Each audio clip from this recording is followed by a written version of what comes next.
Okay, hi, welcome to Mokum Studio, based in Sydney, Australia. And for those of you who haven't joined us before, I'm Stephanie Moffat, Design Director. Hi, and I'm Annie Moyer, Mokum's Product Developer. And today we're going to finish our discussion on our love of linen, and in particular focus on the manufacturing aspects and inherent characteristics that we began on We Love Fabrics Instagram live session last Thursday, and we're going to continue today. Yes, so it's so important to have a thorough understanding of the inherent characteristics of linen textiles. And this is to not only enable you to appropriately specify linen textiles, but also to equip you with the knowledge and the confidence to enable that your clients have realistic expectations as well. So as with all natural fibres, and in particular linen, it has almost a personality about it. And linen textiles will look and behave and ultimately perform in a way that is consistent with the inherent characteristics. And these kind of personality traits or specific quirks of linen, they should not only be expected, but they should be celebrated and certainly not considered to be a flaw of the fabric. No, we love a bit of quirk in the studio, probably too much. So when used in drapery application, linen has the most beautiful soft handle, and it really does suit relaxed, casual environments, or it can be used in very classic applications as well. So we talked about on Thursday about it being such an absorbent fibre, and that has a wonderful affinity for dye stuff and printing. But the flip side to being an absorbent fibre is that it can shrink, and particularly when exposed to extreme weather conditions. And also when you've got weather conditions that change within a short period of time, when you go from humidity and then to cool, that's when you can have shrinkage and your curtains can rise and fall. So there's a couple of solutions for this. One of them is actually using what we would call puddling the drape technique. And we've got some examples here. And it's really just making your curtain a little bit longer so that it puddles on the floor. And the rule of thumb is really 10 centimetres to every 2 metres extra on your curtain. And that gives you a very casual aesthetic and really suits also heavy linens, but you can see also for softer, lighter drape it looks really beautiful as well. And that allows that if there's any slight movement with your drapery, that will go unnoticed. However, if you like a much more formal looking window treatment, you can where it just kisses the ground, touches the floor. What you can do is manufacture with a slightly more generous hem, and this means if over time you do have a lot of movement and in extreme conditions you have shrinkage and your curtains lift, you can bring in back your workroom and have them adjust them, and it's a far cheaper solution than having to resupply. Yeah. And as with all textiles, and in particular natural fibres, so linen included, they are more susceptible to fading with direct UV sunlight. And we would always recommend that all textiles, and especially all drapery, but especially linen drapery, that you pair your drapery with a quality lining. In our part of the world, in Australia and New Zealand, we have basically a hole in the ozone layer directly above us, and that means that not only are we have premature wrinkling and sun damage on our faces, but we also have extreme levels of UV light entering the home and damaging our soft furnishings. So it's really important, especially in this part of the world, to always use a quality lining. And the James Dunlop brand is very well regarded for an extensive offering of linings. They have dim outs through 3+ blackouts, narrow width, wide width, and everything in between. So for those looking for quality linings, we would highly recommend visiting the James Dunlop website and browsing the range of linings. And a little trick to keep in mind is that the most susceptible part of a curtain to be damaged by UV light, whether that's colour fading or eventually even degradation of fibres, if you're using fibres that are particularly sensitive, such as silk, the most sensitive area of the curtain is the leading edge, and this is an example of a leading edge here, but it's basically just that physical edge of the curtain, and if you've got 2 drops, it's that point in which they meet. It's often in the middle of the window.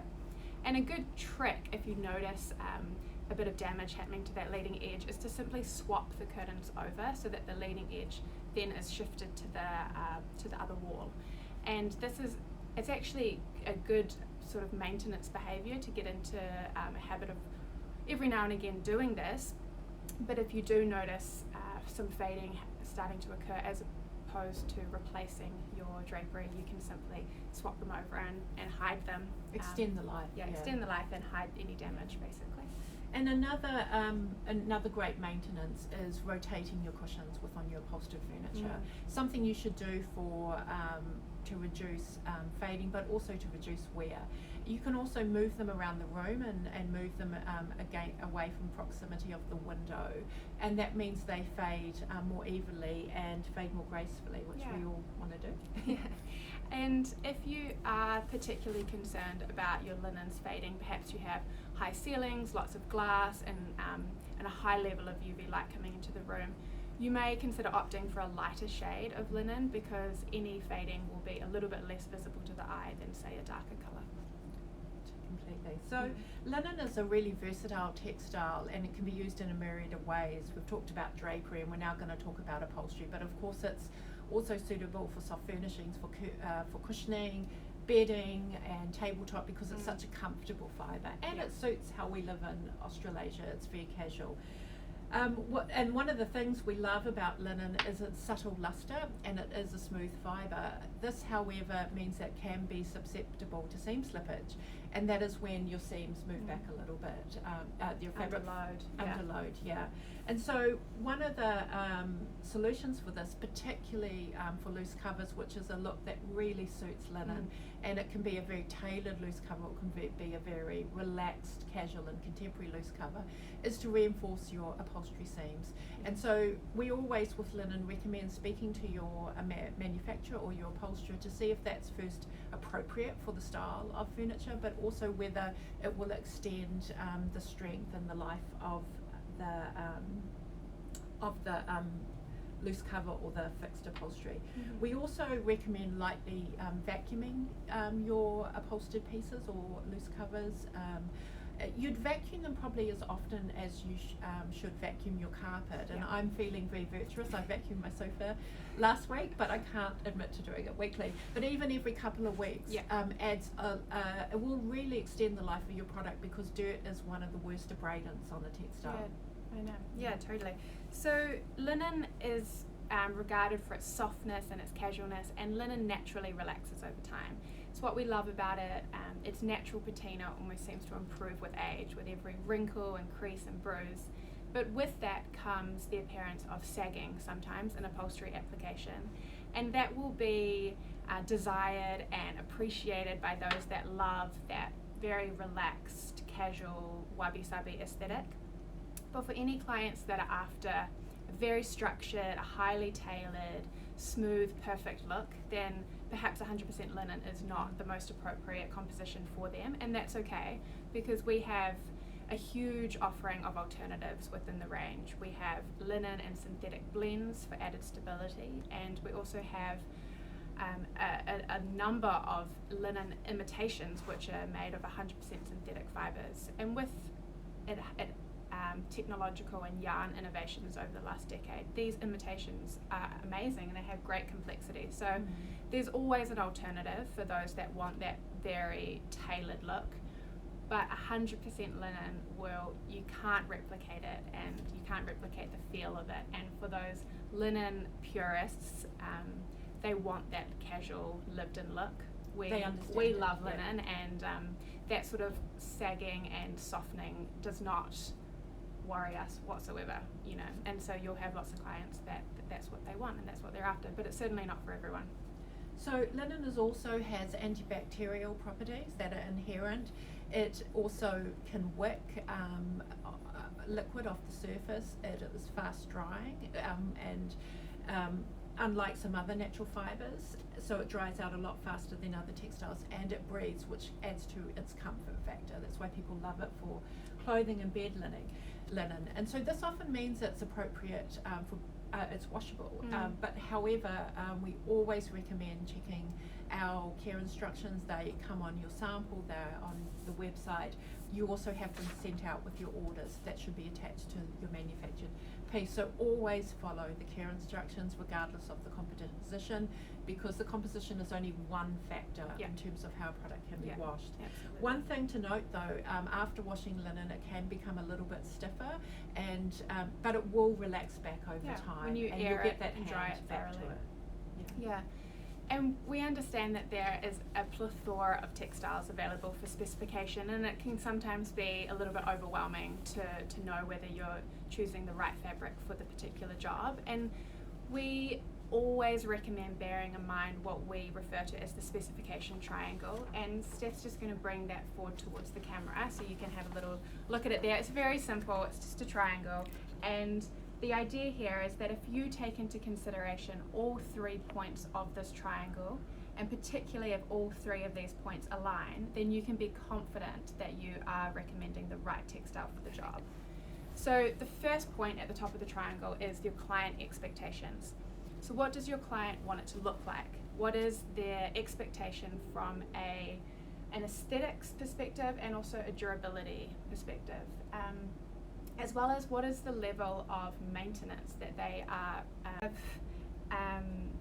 There are a lot of external contributing factors that also affect the client's expectations, and it's important to take these into account. So the proximity to the window, is it north facing, south facing, how much light do they get, do they have children, do they have pets?